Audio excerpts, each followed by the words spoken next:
Bonjour à vous. Alors cette semaine, nous allons parler de la conversion de prospect à client. Donc nous sommes bien d'accord, une entreprise n'existe qu'à partir du moment où elle a des clients. Première chose. Deuxième chose, un client, c'est une personne qui a payé et qui va commencer. Donc tout est mis pour bien démarrer. Alors, et bien sûr, vous avez eu des expériences où votre prospect, lors de votre rendez-vous, vous a dit « bah oui, c'est bon, j'embarque, je signe ». Et puis, vous n'avez plus de nouvelles. Ou bien, vous avez eu des contacts et la personne, pour x, y raison, prend du temps, hésite, voire même, à un moment donné, ne vous donne plus de nouvelles. Donc, évidemment, en tant que passionné, bien, vous allez prendre cela extrêmement personnellement. Alors, ce qui est important, c'est de vous dire que dans votre maturité entrepreneuriale, eh bien, ça va être important de le moins possible prendre personnellement. Parce que, voilà, encore une fois, une entreprise n'existe qu'à partir du moment où elle a des clients. Donc, plus vous allez être dans une maturité émotionnelle, eh bien, en fait, voilà, ça peut arriver que des personnes changent d'avis, aillent voir d'autres professionnels, voilà, et sans que vous vous désintégriez parce que cette personne a fait ce choix et c'est ok. Donc, afin de pouvoir en arriver là, eh bien, c'est important de mettre en place tout un process. Déjà, lors du rendez-vous avec votre potentiel client, eh bien, c'est très important de ne pas donner de conseils. Je vois beaucoup de femmes entrepreneurs qui, dès ce rendez-vous, bien en fait, vont donner des conseils. Donc là, on est dans je démontre que j'ai la capacité, donc en plein syndrome de l'imposteur. Donc c'est important que lors de ce rendez-vous, vous ne donniez absolument aucun conseil. L'objectif de ce rendez-vous, c'est de faire connaissance, de comprendre votre potentiel client, de le qualifier et qu'il se qualifie également lui-même, en ayant pu vous partager son parcours, les défis qu'il vit, les objectifs qu'il vise et le pourquoi il a besoin d'être accompagné. Donc vous, aucun conseil. C'est un déroulé psychologique. Donc il y a effectivement des scripts qui peuvent être amenés à être très efficaces. C'est une des choses que nous mettons en place dans le cadre des accompagnements femmes de challenge. Donc voilà, c'est quelque chose à vraiment travailler. C'est un moment très particulier auquel il faut faire bien attention. Une fois que votre potentiel client vous dit oui, c'est important dans ce process où on a dit un client, un vrai client, c'est quelqu'un qui a payé, qui a commencé l'accompagnement, que vous sachiez lui envoyer rapidement le contrat, les coordonnées de paiement afin que le paiement se fasse rapidement et que le contrat soit signé pour s'engager. Donc là, il y a tout un parcours qui doit se faire dans un court délai afin que vous puissiez faire cette conversion la plus rapidement possible.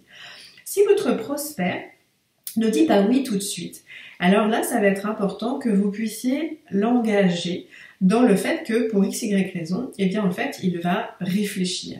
Donc, de pouvoir le suivre dans son processus, de mettre un autre rendez-vous dans le délai qui lui est ok, tout en ayant un temps qui ne soit pas trop long entre votre premier rendez-vous et le second.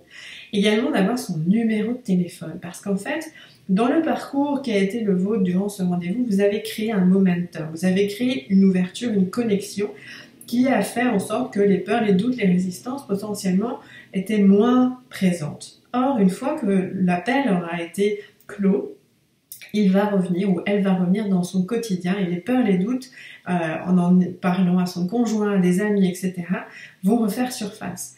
Donc c'est très important que vous soyez bien positionné dans l'accompagnement à la prise de décision pour préserver cette personne qui souhaite faire un changement dans sa vie. Donc au plus près, en étant dans un subtil équilibre par rapport à votre présence, vous pouvez être le mieux c'est. Donc avoir acté un autre rendez-vous, avoir son numéro de téléphone et pouvoir du coup être là et présent par rapport aux résistances, aux doutes, aux questions que cette personne pourrait avoir dans ce processus de prise de décision. Sachez qu'un esprit confus n'achète pas, d'accord? Donc ce moment est extrêmement important après ce rendez-vous que vous avez pu avoir en tête-à-tête. Donc ça, c'est vraiment quelque chose à prendre soin, ainsi que avoir bien en tête les objections. Et les objections, en fait, vous pourrez aussi, lorsque vous avez fait des témoignages avec vos clients, les mettre en évidence parce que ça va aider aussi vos prospects, que ce soit en amont de votre rendez-vous ou après, vous pourrez vous y référer, d'écouter le témoignage parce que peut-être d'autres personnes ont eu des objections similaires et ces personnes y ont répondu. Donc vraiment pouvoir les accompagner. Proposez aussi de rencontrer vos clients actuels ou vos anciens clients.